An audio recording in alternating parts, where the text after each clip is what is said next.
Hi, I'm David from Freedman's.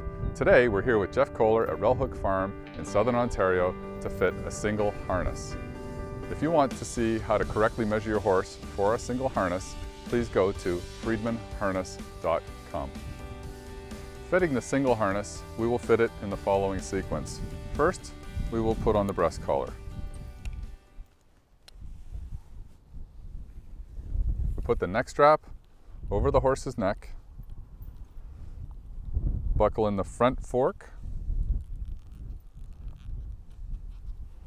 and the back part of the fork. These forks are usually two different lengths, the front one being usually an inch longer, just to go along the curvature of the shoulder. The breastplate should sit level along or above the point of the shoulder of the horse or pony, allowing for a little bit of room in the front. The buckle should never go past the back of the front leg of the horse so it doesn't bump in or touch to the back pad that will fit next. The false martingale attaches to a D-ring in the center of the breast collar and just hangs in place until we put the back pad on. Next we fit the back pad. Some people call it a saddle. I don't like to call it a saddle or confuse it between a riding saddle or a driving back pad. This happens to be a gig pad where the bearer strap slides from side to side, allowing the vehicle to balance separately as it moves over different terrain and over different ground without pulling the horse into a different frame. As the vehicle may move a little bit to the right, the pad may slip a little bit to the right or left, making it independent of the horse's movement. When we fit the pad, we put it over the horse's back, very slowly, very comfortably, and we find the right location that it needs to sit in.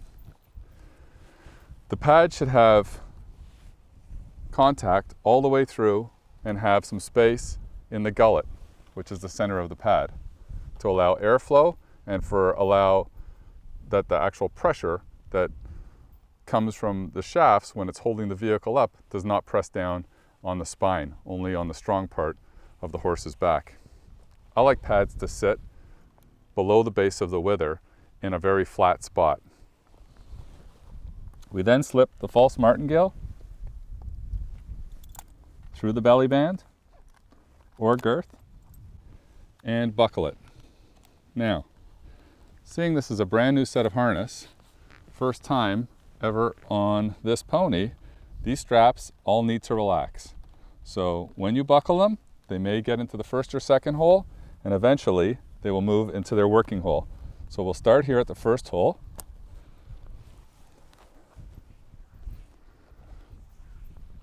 Let it relax a little bit because it's brand new.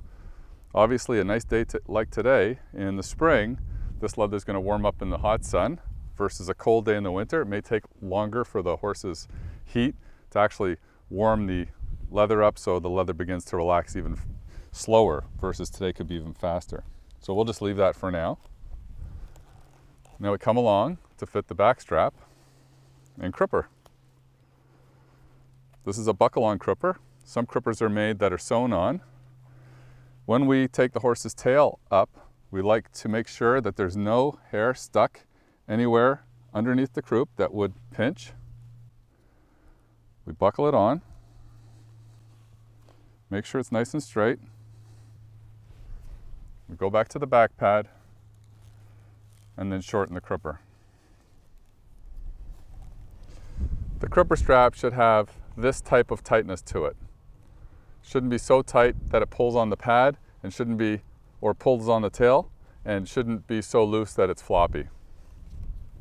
Now that we've fitted the back strap and crupper, we can now tighten the girth.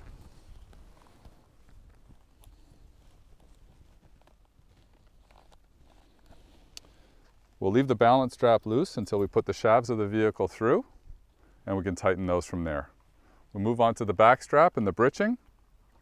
The back strap has 3 slots that are independent of the strap, or 3 channels that you can fit your hip strap through.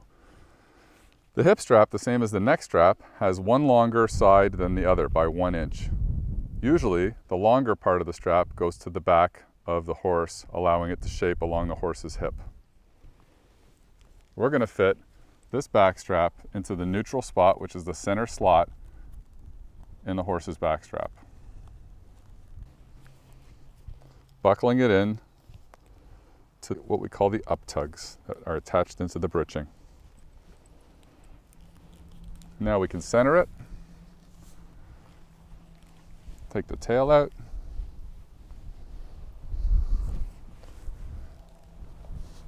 and check it for level, and to check to see that the ring is actual in the flank and it's in the correct position. Now we fitted our bridle, and we're looking for a number of different features and things that make this bridle work effectively and correctly on the pony. First thing that we like to look for is that there's a couple of wrinkles, that the bit is high enough in the mouth, and that there's some adjustment left in the cheek piece. We also like to look to see if the blinker size is effective and is balanced in proportion to the rest of the harness. We like to see that the crown piece is fitting over the poll, not pulling on the ear, and neither is the brow band. There's enough space for the winker brace to shape along the pony's brow, and that the throat latch is tight enough that you can't pull the bridle over the ear and allow the bridle to fall off easily. The noseband is done up, nice and tight, and is balanced, not touching the bone. To make sure that you have the blinkers fitting correctly to the horse's face or the pony's face, you have to make sure that the center of the eye is set in the center of the blinker or blind cup. The blind should be cupped, or the blinker should be cupped deep enough that it molds around the horse's eye without touching the eyelash.